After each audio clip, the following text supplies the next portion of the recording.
นี่ก็เป็นอีกสถานที่หนึ่งที่ขึ้นกับเมืองคนทองเขาเนาะเป็นวัดชื่อว่าวัดพุทธเรา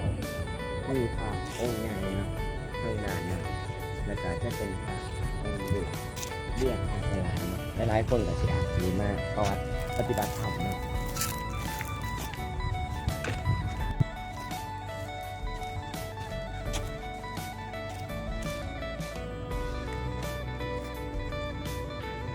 ตอนนี้เขาก็มาหอดผู้สลาวเนาะแล้วก็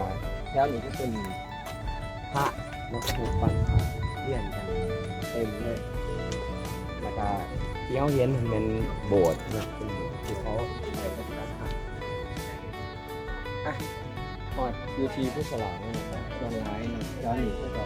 สิมาหักจ่ายออกกำลังกายเนี่ยเด็กกันเนาะโดยเฉพาะว่าผู้สาวเขาจะมาต้องการเกียรติแถวนี้